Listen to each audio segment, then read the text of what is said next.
దేవుని పరిశుద్ధ నామానికి మహిమ కలుగును గాక. 17వ అధ్యాయం నిర్గమకాండంలో ఒక అద్భుతమైన సంఘటన జరిగింది. ఈరోజు మనం ధ్యానం చేసుకోబోయేటువంటి అంశము 8వ వచనం నుండి 13 వచనాల్లో రాయబడింది. ఈ లేఖన భాగాల్లో ఏమని రాయబడిందంటే, అమాలేకీయులు రెఫీదీములో ఇశ్రాయేలుతో చేసినటువంటి యుద్ధం. ఈ యుద్ధంలో ఒక చిన్న సంఘటన జరిగింది. ఆ సంఘటన ఈరోజు మన ఆత్మీయ మేల్కొలుపు కొరకు నేను మీకు వివరిస్తాను. దయచేసి గమనించండి. మోషే ఏం చేశాడంటే యెహోషువతో మన కొరకు మనుషులను ఏర్పరిచి వారిని తీసుకొని నువ్వు వెళ్ళి అమాలేకులతో యుద్ధం చేయి అని చెప్పాడు. రేపు నేను దేవుని కర్రను చేత పట్టుకొని ఒక కొండ మీద శిఖరం మీద నిలిచి యెహోవా మోషేతో తను చెప్పినట్లు చేసినట్టు సంగతి అక్కడ మనం చూడగలం.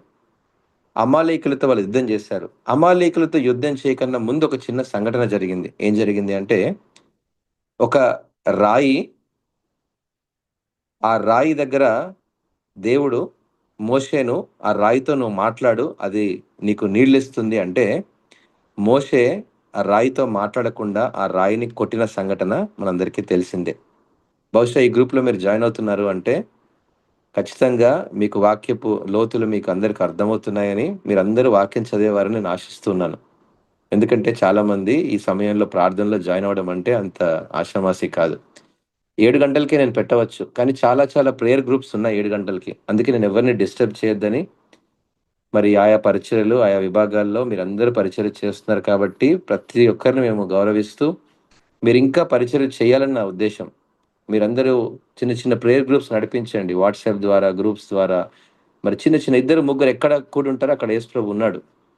సో, మీరు ఐ ఎంకరేజ్ ఎవ్రీబడీ. మీరు ప్రేయర్ గ్రూప్స్ చేయండి. ఒకవేళ వుమెన్ ప్రేయర్ గ్రూప్స్ లేదు, యూత్ ప్రేయర్ గ్రూప్స్ ఊరికే టైమ్ పాస్‌గా మనము సమయాన్ని వెచ్చించడం కంటే ఒక 10, 15 నిమిషాలు, ఒక 20 నిమిషాలు మన దేవునితో గడపడం చాలా అద్భుతమైంది ప్రతిరోజుకి.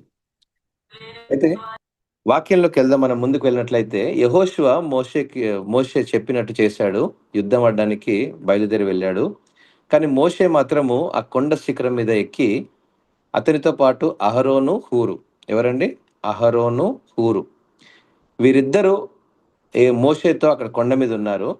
ఆ కొండ కింద మరి యెహోషువ అమాలేకీయులతో యుద్ధం చేయడం రెఫీదీములో జరిగిన సంఘటన.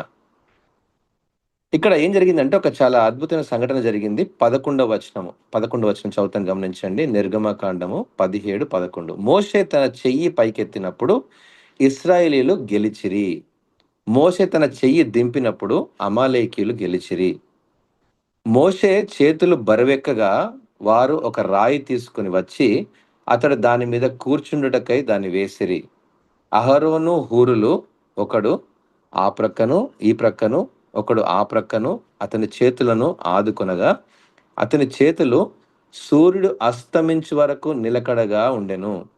అట్లు యెహోషువ కత్తివాడి చేత అమాలేకు రాజును అతని జనులను గెలిచెను అని రాయబడింది. ఎంత అద్భుతమైన సంఘటన అంటే, ఇక్కడ మనం కొన్ని లోతైన విషయాలు ధ్యానం చేద్దాం. యెహోషువ యుద్ధానికి వెళ్తున్నాడు. మోషే యుద్ధానికి వెళ్ళలేదు.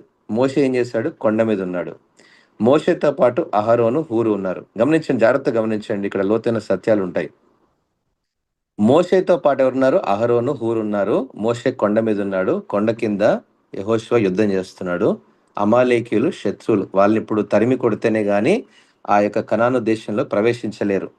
దగ్గర దాకా వచ్చేసారు. ఇక చివర్లో వీళ్ళని గెలిచి లోపలికి వెళ్ళాలి. మోషే ఏం చేశాడంట? యెహోషువకు చెప్పాడు, "నువ్వు వెళ్ళు" అన్నాడు. మోషే ఎందుకెళ్ళలేదు యుద్ధానికి? బహుశా మీకు ప్రశ్న రావచ్చు. ఆ ప్రశ్నకు కూడా అర్థం తెలుసుకుందాం. అహరోను, హూరు ఎందుకెళ్ళలేదు? మోషేతో పాటు ఎందుకున్నారు వీళ్ళు? అది కూడా ఎందుకో మనం తెలుసుకుందాం. రెండో ప్రాముఖ్యమైన విషయం ఏంటంటే, మోషే తన చెయ్యి పైకెత్తినప్పుడు ఇశ్రాయేలీయులు గెలిచారంట. మోషే చెయ్యెత్తడం ద్వారా ఇశ్రాయేల్ గెలిచారు. యెహోషువ యుద్ధం చేస్తుంటే, యుద్ధంలో గెలుపు మోషే అక్కడ కొండ మీద అక్కడ చేయితే ఇక్కడ యుద్ధం గెలుస్తుందంట. ఎంత అద్భుతంగా ఉంది కదా ఈ మాట! రెండో భాగంలో ఏముంది? మోషే తన చెయ్యి దింపినప్పుడు, అయ్యో! చెయ్యి చాలా లాగేస్తుందండి, నొప్పేసింది అని దింపాడు మోషే. అప్పుడు అమాలేకీయులు గెలిచారంట. అంటే యెరూషలేము, ఇశ్రాయేల్ ప్రజలు ఓడిపోతూ ఉన్నారు. ఎలా జరిగిందిది ఈ సంఘటన? దేవుడు ఇక్కడ ఆత్మీయ పాఠం మనకేం నేర్పించబోతున్నాడో మనం చూద్దాం. అయితే 12వ వచనంలో చూసినట్లయితే, తన చేతులు బరువెక్కగా అని రాయబడింది. అంటే ఎంతసేపు చేతులు ఎత్తామండి? ఎంతసేపు ఎత్తారు మీరు చేతులు ప్రార్థనలో? 10 నిమిషాలు ప్రార్థన చేయగలుగుతాం అనుకోండి. 10 నిమిషాలు ఎత్తగలమా? కొంతసేపట్లో ఇక చేతులు బరువెక్కగానే దింపేస్తుంటాం గదా! కానీ అక్కడ మోషేకి గూడా అదే పరిస్థితి ఎదురైంది. ఇప్పుడు మనం ఈ యొక్క లేఖన భాగాన్ని చారిత్రాత్మకంగా, మరి వేదాంతపరంగా, సిద్ధాంతపరంగా, ఆత్మీయంగా, జీవిత అన్వయింపు కొరకు మనం ఇవన్నీ క్లుప్తంగా చదువుకుందాం. అమాలేకీయులలో యుద్ధం మోషే తన చేతులను ఇచ్చినప్పుడు ఇశ్రాయేలు ప్రజలు గెలుస్తున్న సంగతి మనం గమనించాం. చేతులు కిందకి దించినప్పుడు శత్రువు యొక్క మరి విజయం మనం చూస్తున్నాం. శత్రువు గెలుస్తున్నాడు. మన వారు ఓడిపోయడం మనం గమనించాం. ఇది కేవలం ఒక శారీరక సంకేతం కాదండి. ఇక్కడ దేవునిపై ఆధారపడేటువంటి ప్రార్థన యొక్క జీవితాన్ని సూచిస్తుంది. పైకెత్తినటువంటి చేతులు ఈ సహాయం పరలోకం నుండి వస్తుందని ఒప్పుకోవడం. యుద్ధం కత్తితో మాత్రమే కాదు, ప్రార్థనతో కూడా గెలవబడుతుందని మనము గ్రహించాలి. కొన్నిసార్లు కనిపించేటువంటి యుద్ధాలు మైదానంలో కాదండి. నిజమైనటువంటి విజయం మోకాళ్ళ ప్రార్థనలో ఉంటుంది.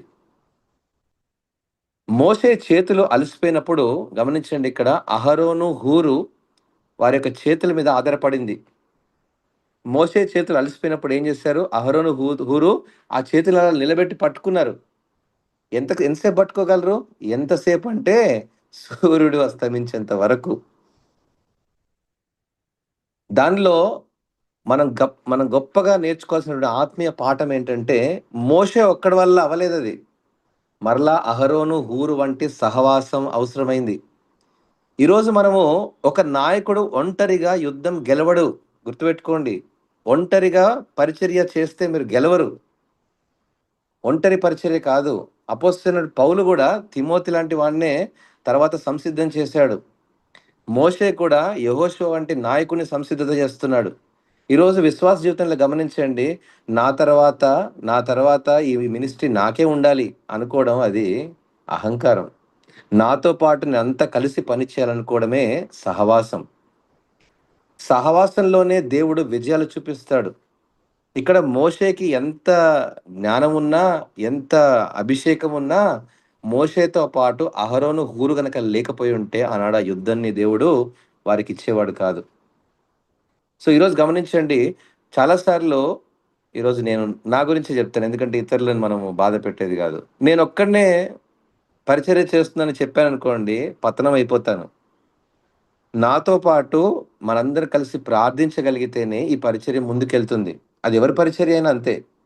కాబట్టి ఒక పరిచర్యలో మనము విజయం సాధించాలి అంటే, పరిచర్యలో మనం దేవుని యొక్క బలాన్ని మనం చూడగలగాలి అంటే, యుద్ధము మైదానంలో కాదండి. మోకాళ్ళ పైన మనతో పాటు ప్రార్థించిన విశ్వాసుల ప్రార్థన మీద కట్టబడుతుందది. ఆనాడు అహరోను, హూరు గనక లేకపోతే మోషే ఎంతసేపు చేయెత్తగలడు? తన చెయ్యి ఎత్తినప్పుడల్లా యుద్ధం గెలుస్తుందంట. చెయ్యి దింపినప్పుడల్లా యుద్ధం ఓడిపోతుందంట. ఈ చెయ్యి ఎత్తేటువంటి విషయం కంటే ముందు ఒక చిన్న మాట గమనించండి. మోషే ఏం చెప్పాడు? యెహోషువ నువ్వెళ్లి యుద్ధానికి, నేను కొండపైకెళ్తానన్నాడు. సీనియర్ గాడ్ సర్వెంట్ ఏమో కొండపైకెళ్ళాడు. జూనియర్ గాడ్ సర్వెంట్ ఏమో యుద్ధానికెళ్ళాడు.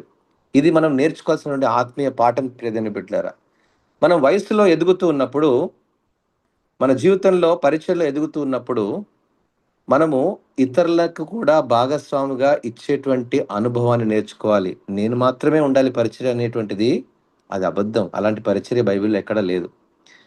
తదనంతరం దేవుని పరిచర్య కొనసాగించేటువంటి వారి పాసింగ్ ద మాంటిల్. తదనంతరం నా పరిచర్య కూడా ఇతరులకు కూడా పంచుకొని ఈ పరిచర్య విస్తరించబడాలన్నటువంటి పరిచర్య దేవుడు ఇక్కడ ఆధ్యాత్మిక పాఠాన్ని నేర్పిస్తున్నాడు. విభజన, డివైడింగ్ యువర్ రోల్స్. నేను ప్రార్థిస్తా, నువ్వెళ్ళి వాక్యం చెప్పు. నేను ప్రార్థిస్తా, నువ్వెళ్ళి ఆరాధన నడిపించు.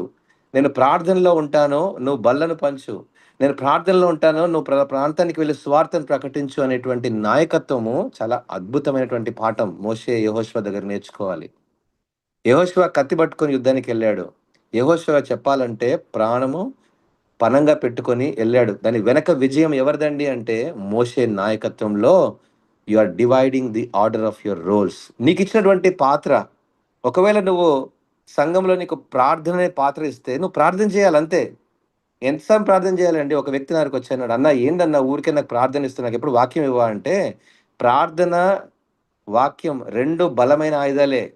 వాక్యం చెప్పేటోడికి వెనక ప్రార్థించేవాడు లేకపోతే వాక్యం చెప్పి వ్యర్థమే. ప్రార్థన చేసేవాడు ముందు వాక్యం చెప్పేవాడికి ఇతను పోషణ ఇవ్వకపోతే అది వ్యర్థమే. నిజమైనటువంటి యుద్ధం వెనక జరిగేటువంటి ప్రార్థనలో ఉంటుంది ప్రియమైన బిడ్డలారా. ఈరోజు మీరు ఎవరి కోసమైతే ప్రార్థన చేస్తున్నారో బహుశా అనుకుంటారేమో అక్కడ నిజంగా కార్యం జరుగుతుందా అనుకుంటున్నారేమో తెలీదు కానీ, అక్కడ యుద్ధాన్ని దేవుడు జరిగించేటువంటి వాడుగా ఉన్నాడు. యెహోవా నిస్సి. అదే యెహోవా ధ్వజము. అది ప్రార్థన ద్వారానే అని ఇక్కడ మోషే నేర్పించాడు. యెహోషువ యుద్ధం చేస్తున్నాడు. వెనక కొండ మీద మోషే ఉన్నాడు. నువ్వు కూడా యుద్ధం రావచ్చు గదా! అనొచ్చు గదా! నువ్వు కూడా రా మనిద్దరం కలిసి యుద్ధం చేద్దాం. అది కాదు ఆత్మీయ పాఠం. మనము మన యొక్క భాగాలుగా మన పరిచర్యను పంచుకున్నటువంటి వారుగా ఉండాలి. క్రీస్తు అనేటువంటి శరీరము సంఘానికి సాదృశ్యంగా ఉంది. అందులో అవయవములు అని అపోస్తలుడైన పౌలు నేర్పించాడు. ఒకడు చెయ్యి, ఒకడు కాలు. కాలుకు ముల్లు గుచ్చుకుందంటే చెయ్యి ఏం చేస్తదండి? కాలు భలే గుచ్చుకుందంటదా? అనదు. వెంటనే వెళ్ళి ఆ ముల్లుని పెరికి వేస్తది. ఎందుకంటే కాలుకున్న నొప్పి శరీరం అంతా ఉంటుంది కాబట్టి. మనం ఒకరినొకరు సహకారం కలిగి ప్రార్థన ద్వారా మనం ఒకరినొకరు సహకరించగలిగితే గొప్ప గొప్ప విజయాలు మనం చూడగలుగుతాం సంఘములో, సహవాసములో. ఇద్దరు, ముగ్గురు కలిసి ప్రార్థించండి. I encourage you. చిన్న చిన్న పరిచర్యలు ప్రారంభించండి. దేవుడు మీ పరిచర్యను ఎలా ఆశీర్వదిస్తాడంటే నువ్వు ఒక్కడివే కాదు, నువ్వు కలుపుకునే తత్వం కావాలి. కలుపుకునే తత్వం నీలో లేకపోతే ఆనాడు అమాలేకీయులపై యుద్ధం ఎలా వారు ఛేదించినప్పుడు ఓడిపోయారో అలాంటి పరిస్థితి మనం పరిచయంలోనైనా, వ్యక్తిగత జీవితంలోనైనా కలుస్తుంది. ఏదైనా ఒక మరి ఇంట్లో ఒక వంట చేయాలన్నా భార్యాభర్తలు ఇద్దరు కలిసి చేసినప్పుడు ఎంత అద్భుతమైనటువంటి బంధాన్ని మనం చూడగలుగుతాం. ఇంట్లో ఏదైనా పని ఉన్నప్పుడు ఇద్దరు కలిసి చేయగలిగితే ఒక గొప్ప బంధాన్ని మనం చూడగలుగుతాం. అది పరిచయంలో కూడా మనం అలాంటి అనుభూతిని మనము పొందగలం. ప్రియమైన బిడ్డలారా సహవాసం అంటే అదే. రెండోది ఈ యొక్క కొండ మీదకి వెళ్ళినటువంటి అనుభవము మనం బైబిల్‌లో తరచుగా చూస్తాం. కొండ మీదకి వెళ్ళినటువంటి అనుభవం. మోషే ఆ యొక్క 10 ఆజ్ఞలు తీసుకోవడానికి కూడా కొండ మీదకే వెళ్ళాడు. పర్వతం మీదకెళ్ళాడు. పర్వతం మీద దేవుని దర్శించాడు. ఈ పర్వతం మీదకి వెళ్ళినటువంటి దర్శన అనుభవాలు అంటే ఏంటంటే, దేవుని యొక్క ప్రత్యక్షత, దేవుని మీద ఆధారపడే స్థితిని గమనిస్తుంది. మోషే కొండపైకి వెళ్ళడము అంటే, ఎత్తైనటువంటి ప్రదేశానికి వెళ్ళడము అంటే, దేవుని దృష్టిలో యుద్ధాన్ని చూడ్డానికి గాదు, దేవునితో కొంత సమయం సమీపంగా వెళ్ళడానికి అని అర్థం. నేను పైనుండి యుద్ధాన్ని చూస్తాను అని అనుభవం కాదండి అక్కడ. అందుకే అక్షరానుసారంగా వెళ్ళకూడదెప్పుడు. లేఖన సత్యాన్ని లేఖనానుసారంగా చూడాలి. కింద యెహోషువ శత్రువును మరి పోరాడుతున్నాడు. యెహోషువ యుద్ధాన్ని ఎదుర్కొంటున్నాడు. మోషే యుద్ధానికి మూలైనటువంటి ఆత్మీయమైనటువంటి స్థలంలో ఉన్నాడు మోషే. కొండపైన ఆధ్యాత్మిక స్థానంలో ఉన్నాడు. ప్రార్థన స్థానంలో ఉన్నాడు. అంతేకాదు మధ్యవర్తిత్వ స్థానం అది. అనగా ఆ యుద్ధానికి, దేవునికి మధ్యలో మోషే నిలబడ్డాడు. ఈరోజు మనం ప్రార్థించే ప్రతి ప్రార్థన కూడా ఇట్స్ ఎన్ ఇంటర్సెషన్ ప్రేయర్. అది మధ్యవర్తిత్వం యొక్క ప్రార్థన అది. మనము ఇతరుల కొరకు ప్రార్థన చేస్తున్నామంటే వారి రక్షణ కొరకు, వారి అనారోగ్యం కొరకు, వారి ఆర్థిక సమస్యల కొరకు మనం ప్రార్థించినప్పుడు మన ఆ మధ్యవర్తిత్వాన్ని బట్టి ఆనాడు మోషే ఎలా గెలిచాడో ఈరోజు కూడా మన ప్రార్థన అలానే గెలుస్తుంది. కాబట్టి ఒకని భారములు ఒకడు భరించి ఇలా క్రీస్తు నియమమును మనము జాగ్రత్తగా చేపట్టాలని గలతీ 6లో రాయబడినట్టు మనము ఒకని భారములు ఒకడు భరించే వారంగా ప్రార్థించినప్పుడు దేవుడు ఖచ్చితంగా విజయాన్ని చూపిస్తాడు. ఇక్కడ న్యాయకత్వ పరంగా మనం గమనించినప్పుడు ఒక లోతైన అర్థం ఉందండి. ఏంటంటే మోషే ఏం చేశాడంటే యెహోషువని నువ్వు వెళ్ళు అని పంపాడు. It is a mentorship or delegation. అంటే మనము ప్రోత్సహించాలి. మన సంఘంలో ఎవరైనా మంచి తలాంతులు కలిగినటువంటి వారు ఉన్నారనుకోండి, మనం వారిని ప్రోత్సహించాలి. "అన్నా, నీ మంచి స్వరం ఉందన్నా నీకు. నువ్వు దేవుని ఆరాధనలో నువ్వు వినియోగించబడు. అన్నా నీకు మంచి టాలెంట్ ఉంది. నువ్వు దేవుని పరిచర్య చెయ్యి" అని మనము ఇతరులను ప్రోత్సహించేటువంటి తత్వం. సీనియర్స్, జూనియర్స్‌ని మనము ఏం చేయాలి? ఎంకరేజ్ చేయాలి. It's a part of the ministry. ఇది పరిచర్యలో భాగమే ఇది. రెండోది డెలిగేషన్. Very much important. ఏంటంటే మోషే కూడా కత్తి తీసుకొని నేనే యుద్ధం చేసి గెలిచి అందరికీ ప్రపంచానికి చెప్పి మోషే ద్వారానే యుద్ధం వచ్చిందని చెప్పలే మోషే. "నువ్వు వెళ్ళు యెహోషువ, నీ వెనక నేను ఉంటానని" చెప్పాడు. డెలిగేషన్ వెరీ మచ్ ఇంపార్టెంట్ పరిచర్యలో, మన వ్యక్తిగత జీవితంలో కూడా. ఈరోజు మనము ఇతరులకు పనిని అప్పచెప్పడం కాదు, ఇతరులతో పనిని జరిగించేటువంటి క్రమాన్ని నేర్పించి పంపడము డెలిగేషన్. మనం నిలబడి అక్కడున్నాయి చేపలు తీసేయండి, అమ్మ చీరలన్నీ తీసేయండి. ఇది కాదు డెలిగేషన్ అంటే. డెలిగేషన్ అంటే పనులు అప్పచెప్పడం కాదు. ఆ పని కోసం వెనక మనం కూడా అందులో పాలిభాగస్తులుగా ఉండి పనిని జరిగించడము రియల్ డెలిగేషన్. అది నిజమైనటువంటి నాయకుని లక్షణం అని గమనించాలి. So, a leader who does mentorship, a leader who do delegation, a leader who create a divine order of the roles అని గమనించాలిక్కడ. భవిష్యత్తులో నాయకుడైనటువంటి యెహోషువ మోషే తర్వాత ఇదే నాయకత్వ అనుభవాలు నేర్చుకోవాలి అంటే, మోషేకు ఆ తాళపు చేతులు ఇస్తేనే ఆయన దాన్ని ఎలా వినియోగించాలో అర్థమవుతుంది. మోషే తదనంతరం యెహోషువను దేవుడు సంసిద్ధం చేశాడు. మోషే లాంటి బలమైనటువంటి యెహోషువ నాయకత్వాన్ని మనం చూడగలం. వాస్తవానికి మోషే యెహోషువను యుద్ధానికి పంపలేదండి. దేవుని యొక్క పిలుపులో అడుగుపెట్టేలా నేర్పించేటువంటి అనుభవాలు నేర్పించాడు. ఇంకా మరొక లోతైనటువంటి అర్థాన్ని మనము గమనిద్దాం. ఇతరులకు మనము అంటే ఆ మెంటర్‌షిప్, డెలిగేషన్ ఇచ్చేటువంటి ఉద్దేశ్యాలేంటంటే, this is nothing but a priestly or kingly ministry. ఇది ఒక యాజకత్వపు, ఒక రాజుగా ఉండేటువంటి లక్షణాలు కలిగినటువంటి పరిచర్య ఇది. ఒక పరిచర్యలో ఒక నాయకుడు ఎప్పుడు ఎదుగుతాడు అండి అంటే, స్టేజ్ పైన నేనే ఉండాలి, నా కుటుంబమే ఉండాలి అనేటువంటి ఆలోచనలు పొరపాటు ప్రియ స్నేహితులారా. అందరినీ కలుపుకున్నప్పుడు సంఘములో వివిధ భాగాలుగా విభజించబడినటువంటి సంఘ విశ్వాసులైనటువంటి తలాంతుల్ని గ్రహించి, గమనించుకొని వారందరితో కలిసి పనిచేయడమే యాజకత్వపు లక్షణం. అందరూ వివిధ విభాగాల్లో పనిచేస్తేనే పరిచర్య ఒక మెట్టు ముందుకు వెళ్తుంది. అది సువార్త పరిచర్యైనా, వాక్య పరిచర్యైనా, అది వాయిద్యాలైనా, పాటలైనా. నేనే వాయిద్యం వాయిస్తా, నేనే పాట పాడతా. తప్పు ప్రియమైన బిడ్డలారా. అంటే నేను మీకు ఉదాహరణ కోసం చెప్తున్నాను. కాబట్టి ఈరోజు కింగ్లీ మినిస్ట్రీ. కింగ్లీ అంటే ఏంటిది? యెహోషువ ఆ యొక్క రాజ్యపరమైనటువంటి యుద్ధం యొక్క బాధ్యతను నిర్వర్తిస్తున్నాడు. ఎందుకంటే అమాలేకీయులపైన యుద్ధాన్ని గెలిస్తేనే మనము ఆ యొక్క ప్రాంతాన్ని స్వతంత్రించుకోగలం మనం. కాబట్టి మోషే ఏం చేశాడు? ఆ యొక్క అనుభవాలన్నీ యెహోషువకే ఇచ్చేసాడు. అంటే ఇప్పుడు యెహోషువనే యుద్ధాన్ని గెలిచాడని అర్థం. దాని వెనక మోషే ఉన్నాడన్న సంగతి బహుశా అందరికి కనిపించదు. ఎందుకంటే అక్కడ సీక్రెట్‌గా ప్రార్థన జరుగుతుంది కాబట్టి. యెహోషువ ఆ రాజుని పోయి యుద్ధం చేసి రాజును హతం చేశాడు అని ఇందాక వచనంలో మనం చదువుకున్నాం. సో, ఒక రాజును ఎదుర్కొనేటువంటి సామర్థ్యాన్ని దేవుడు మోషే ద్వారా యెహోషువకి ఇచ్చేసాడు. యెహోషువ క్రెడిట్‌ని అంటే giving your credit to others. మరి ఇతరులు వాళ్ళు ఆ యొక్క భాగస్వాములు, ఆ విజయంలో వారు కూడా భాగస్వాములే అని ఇతరులను మనము ప్రోత్సహించడమే నాయకత్వపు లక్షణం ప్రియమైన బిడ్డలారా. సో, కొండపై ప్రార్థన, మైదానంలో పోరాటం ఈ 2 కలిసినప్పుడే దేవుని యొక్క విజయం ప్రత్యక్షత మనం చూడగలం. ఈరోజు యుద్ధంలో ఉన్నటువంటి స్థానం, ప్రార్థనలో ఉన్న గెలుపు అని మనము అనేక విషయాలు నేర్చుకుంటున్నాం. ప్రియమైన బిడ్డలారా గమనించండి.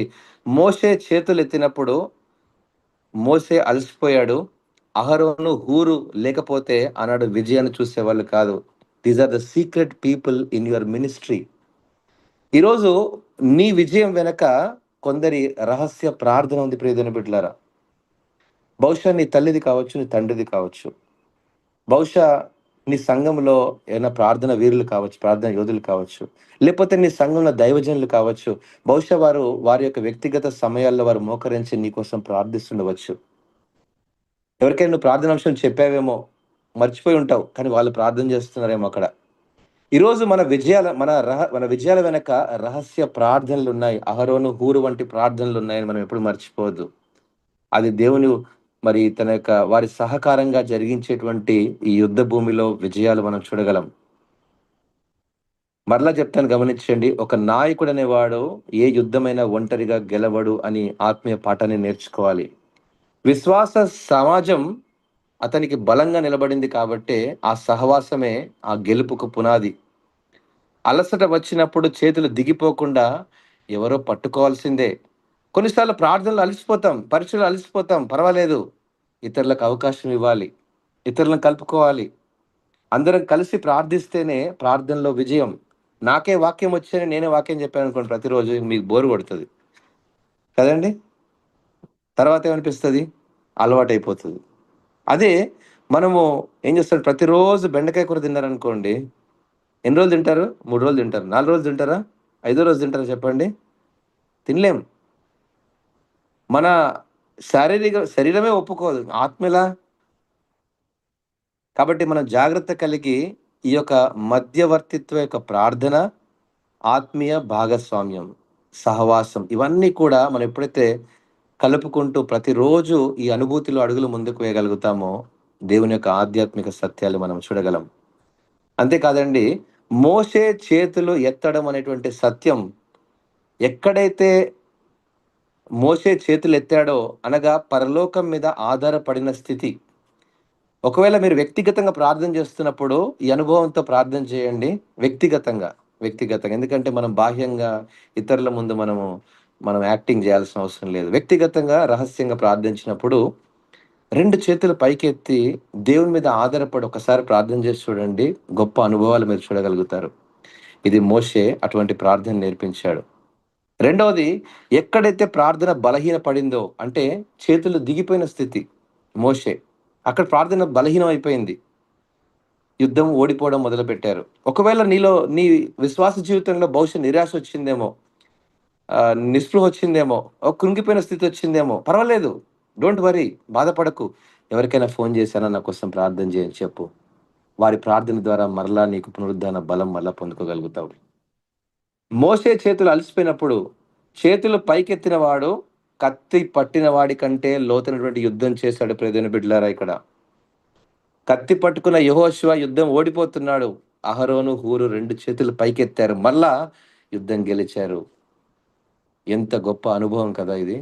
ఇతరులు మన కోసం ప్రార్థిస్తున్నప్పుడు, ఇతరులు మన ప్రార్థనలో ఏకీభవిస్తున్నప్పుడు కూడా మనం విజయాన్ని సాధించవచ్చు అనేటువంటి ఆత్మీయ పాఠం నేర్చుకోవచ్చు. దేవుడు అహరోను, హూరు వంటి వారిని ఈరోజు నీ జీవితంలో కూడా పెట్టాడు. నీ చుట్టూ ఉన్నారు కొంతమంది. ఇతరులు నీ కోసం ప్రార్థించినప్పుడు కూడా నువ్వు విజయాన్ని సాధించగలవు. విశ్వాస జీవితం ఒంటరి ప్రయాణం కాదు అని మనం మరలా మరలా నేర్చుకోవాలి. నేనొక్కడినే ఎళ్తానండి చర్చికి. నేను ఎవ్వరితో మాట్లాడను. వచ్చేస్తాను. అది ఆత్మీయ అనుభూతి కాదు. వీళ్ళతో మాట్లాడితే ఎందుకు అనవసరమైనటువంటి లోక సంబంధమైన విషయాలు నేను మాట్లాడుతుంటే అనుకుంటారేమో. ప్రియదేవుని బిడ్డలారా, జాగ్రత్త కలిగి మాట్లాడాలి అంతే. ఈరోజు మనం సమాజంలో నైతికతలు మనం జీవిస్తున్నప్పుడు, నలుగురితో మనం మాట్లాడినప్పుడు ఏ విషయాలు మనం మాట్లాడుతున్నామో జాగ్రత్త కలిగి మాట్లాడుతూ ఉండాలి. సహవాసం, కలిసి ప్రార్థన, ఇతరులతో సహవాసం పంచుకున్నప్పుడు కేవలం ఆత్మీయ సంగతులే పంచుకోండి. కొంత సమయం దేవునితో వెచ్చించినప్పుడు మీకు గొప్ప విజయాలు చూడగలుగుతారు. అంతేకాదండి, కొన్నిసార్లు మన చేతులు దిగిపోతాయి. అలసిపోతాం మనము.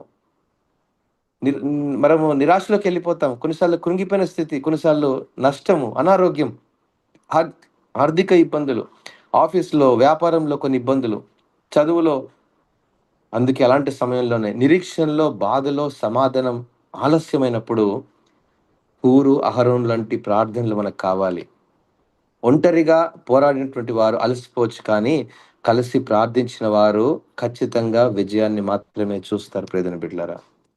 ఇదే సంఘము. సంఘము అంటే క్రీస్తు ప్రణాళికల కేంద్రము. సంఘం అంటే కుటుంబాలతో కలిసిన ఒక కుటుంబమే సంఘం. కుటుంబాల సమ్మేళనం అయినటువంటి ఒక కుటుంబం సంఘం.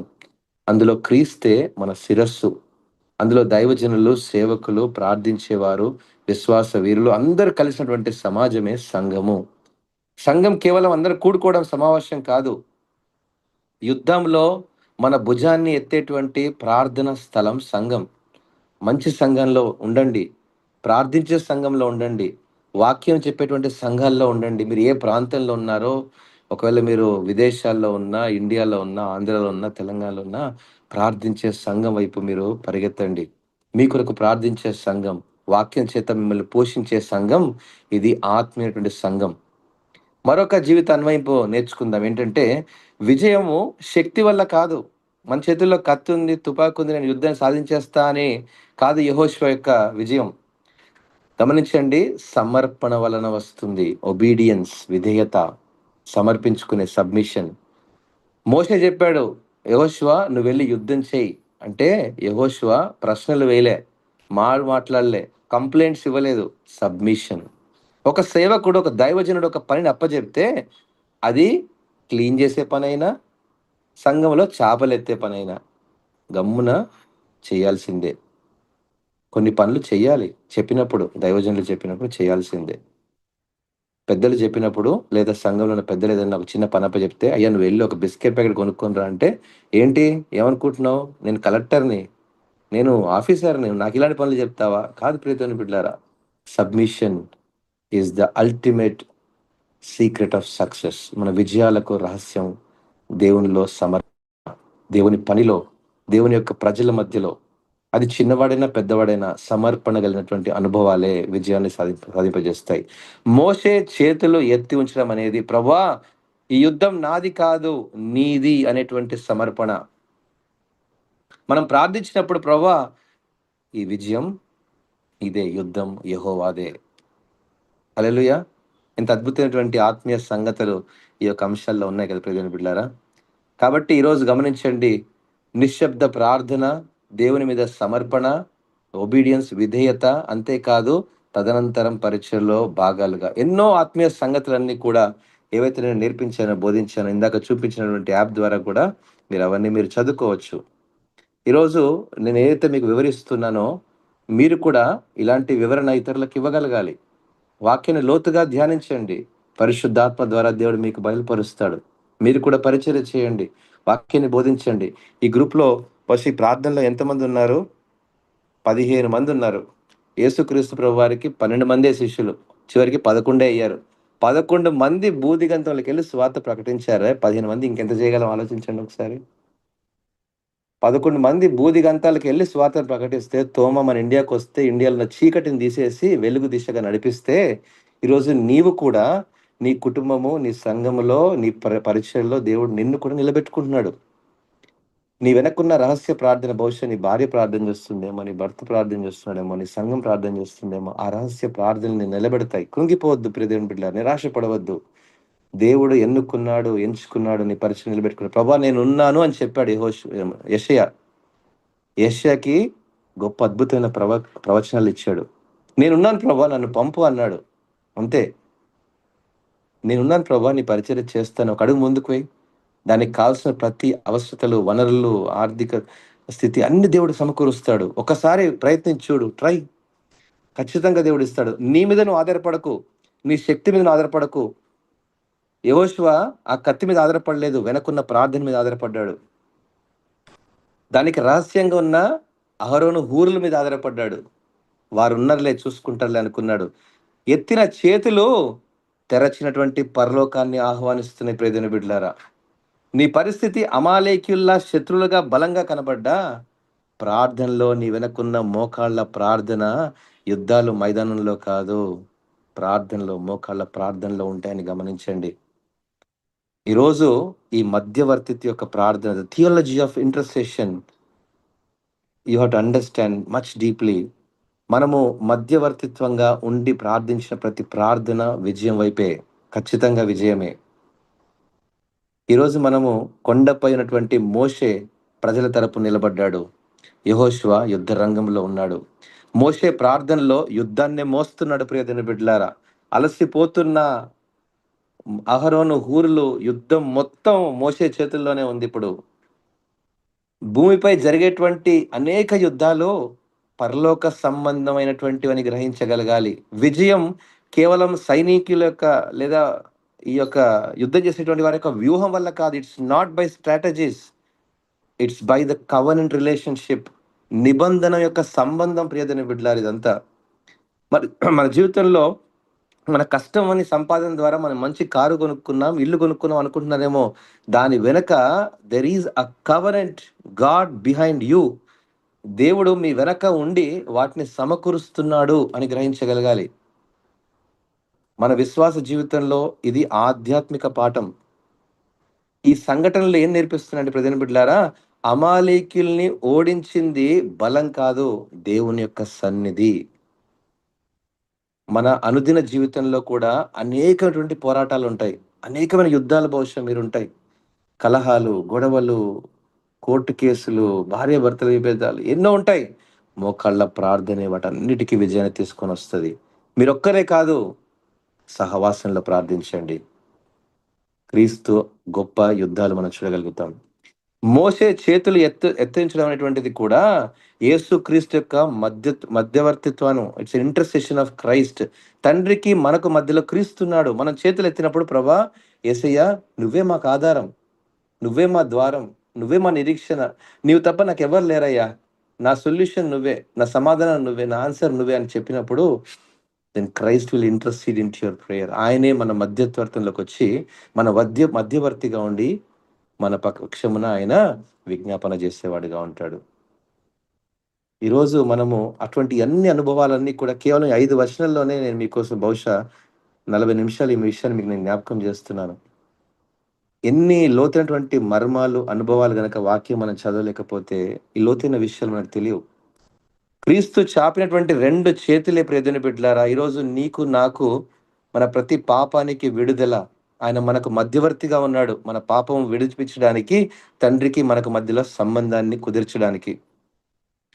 ఇవన్నీ కూడా మనము ఏ కోణంలో మనం చూడగలుగుతున్నామో మనకు అర్థమవుతది.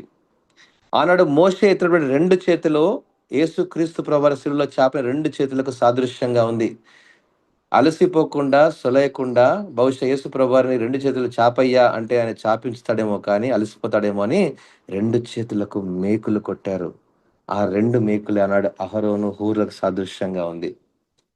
ఆ 2 మేకులు యేసు ప్రభు యొక్క చేతుల్ని అలా చాపి ఉంచాయి కాబట్టే, ఈరోజు మనము ఈ నేటికి కూడా శిలువ దగ్గరికి వచ్చిన ప్రతి పాపము విడిపించబడుతుంది. నేటికి కూడా శిలువ దగ్గరికి చేరినటువంటి ప్రతి ప్రార్థనలో విజయాన్ని చూడగలుగుతున్నాం. నేటికి కూడా ఆ క్రీస్తు చాపినటువంటి చేతులే శాశ్వత కాలం వరకు, రాకడొచ్చేంత వరకు రక్షణను తీసుకొనొస్తున్నాయి ప్రియమైన బిడ్డలారా. This is a divine theology, a divine intercession, a divine relationship మనం అర్థం చేసుకోగలం. అంతేకాదు ఇక్కడ గమనించండి, దేవుని యొక్క సార్వభౌమత్వం కూడా ఇక్కడ 2 కలిసిపోతున్నాయి. దేవుడు యుద్ధాన్ని ఇస్తున్నాడు వాళ్ళకి. యెహోషువ పోరాడుతున్నాడు. మోషే ప్రార్థిస్తున్నాడు. అహరోను, హూరు చూడండి, ఇవన్నీ కలయికగా ఒక విజయం. అన్ని కలిసినప్పుడే విజయం వైపు అడుగులు ముందుకు వేయగలం. దేవుడు మనం ఒక్కడే ప్రార్థిస్తే పనైపోతుంది అనుకుంటున్నారేమో. కాదు. అలా జరగదు విజయాలన్నీ. ఆత్మీయ పోరాటాలు అలా ఉండవు ప్రియదేవుని బిడ్డలారా. అందరూ కలిసినటువంటి ప్రార్థన, అందరూ చేయి వేస్తేనే, సమకాలికంగా సమకూర్చబడినప్పుడే, this is nothing but a divine sovereignty and a human participation. దేవుని యొక్క సార్వభౌమత్వంలో మానవునికి కూడా అందులో కలయికగా జోడించబడినప్పుడే దేవుని యొక్క నేపథ్యము, ఆయన ఆధిపత్యం, మానవుని యొక్క భాగస్వామ్యం ఎప్పుడైతే ఇవన్నీ కలిసగలుగుతాయో యుద్ధంలో విజయాన్ని చూడగలిగారు. కాబట్టి గమనించండి, ఇంకొక ఆత్మీయ పాఠం చివరిగా మీకు జ్ఞాపకం చేస్తాను. దేవుడు ఒంటరిగా ఎప్పుడు కూడా పనిచేయడు మన జీవితంలో. మన ద్వారా మనతో పాటు కొందరిని కలిపి ఆయన విజయం వైపు నడిపిస్తాడు. ఆయన అలా కలిసి పని చేయడమే దేవుని యొక్క ఇష్టం ప్రియమైన బిడ్డలారా. అందుకే దేవుడు మానవులు సృష్టించుకున్నాడు. ఎందుకంటే దేవుని యొక్క మహిమాన్వితాన్ని మన ద్వారా పని చేయించడానికి. దేవుడు ఆకాశం నుండి చూస్తే చాలు ఆళ్ళందరూ చచ్చిపోగలరు 2 నిమిషాల్లో శత్రువులంతా. జరిగింది కదా ఎలీషా సంఘటనలో. ఏ యుద్ధం చేయకుండానే గెలిచిన యుద్ధాలు ఎన్నో ఉన్నాయి. కానీ అనేక సార్లు మనల్ని యుద్ధంలో పొమ్మంటాడు. యుద్ధం చేయమంటాడు. యుద్ధంలో గాయపడమంటాడు. కానీ విజయం మనకే ఇస్తాడు. అందుకే మోషే అక్కడ ఒక పేరు పెట్టాడు. ఏమని? యెహోవా నిస్సి. ఈరోజు ఒకవేళ మీరు ఎక్కడున్నా సైలెంట్‌గా ఉన్నా, మీరు ఎక్కడున్నా మనసులో చెప్పండి. యెహోవా నిస్సి, యెహోవా ధ్వజము అని చెప్పండి. ఎంత అద్భుతం గదా! యుద్ధంలో ఉన్నటువంటి వ్యక్తిగత పోరాటం కాదు. దేవుని యొక్క విజయము, యెహోవా నిస్సి, దేవుని యొక్క ధ్వజము, ఫ్లాగ్, పతాకము. ఏంటంటే ఆనాడు పాకిస్తాన్ బార్డర్‌లోకెళ్ళి మనోళ్ళు యుద్ధం గెలిసి ఏం చేశారు? కొండ మీద ఇండియా ఫ్లాగ్ పెట్టారని వార్తల్లో చదువుతాం మనం. అంటే ఏంటిది? విజయం, మేము గెలిచాము అని అర్థం. అదే యెహోవా నిస్సి. ఈరోజు విజయం మనది కాదు. దేవుడు మనకు అనుగ్రహించినటువంటి బహుమానం. ఎప్పుడు? అందరం కలిసి పని చేసినప్పుడే. ఏ పరిచయ ఈరోజు సజీవాహిని 17 సంవత్సరాలు మేము పరిచర్య చేయగలిగామంటే, ఎంతోమంది ప్రార్థన, ఎంతోమంది శ్రమ, ఎంతోమంది కష్టము. అందుకే this is not a ministry. This is an organisation. Bible society of India లాగా మేము కూడా ఒక ఆర్గనైజేషన్ లాగా పనిచేస్తున్నాం. ఒక పరిచర్య బోర్డ్ పెట్టుకోలేదు. ఒక వ్యక్తి ఫోటో పెట్టి ఎప్పుడు మీకెప్పుడు కూడా మీకు పబ్లిసిటీ చేయలేదు. ఇదొక వ్యక్తిది కాదు. దీని వెనక ఉన్న మహాశక్తి ప్రార్థన యొక్క శక్తి అని మీకు నేను జ్ఞాపకం చేస్తున్నాను. ఏ పరిచర్య అయినా ప్రియమైన బిడ్డలారా, నా నేనే 17 ఏళ్ల పరిచర్య చేయగలిగానంటే మీరు ఇంకా గొప్పగా చేయగలరు. నాకంటే మంచి వాక్యం చెప్పగలరు. నాకంటే గొప్ప పరిచర్య చేయగలరు. దేవుడు మీకు ఇంకా తలాంతులిచ్చాడు. ఎన్నో తలాంతులతో దేవుడు మిమ్మల్ని పిలుస్తున్నాడు పరిచర్యలో. మీరు కూడా పాలిభాగస్తులవ్వండి. మీరెక్కడెక్కడ ఉంటున్నారో ఆ ప్రాంతంలో పరిచర్య చేయాలనుకుంటే అడగండి సలహాలు. గొప్ప గొప్ప దైవజనులున్నారు. మరి సేవకులున్నారు. ఈర్ష్యపడే వాళ్ళుంటారు. వాళ్ళ జోలికెళ్ళకండి. ప్రోత్సహించే వారిని చూసుకోండి.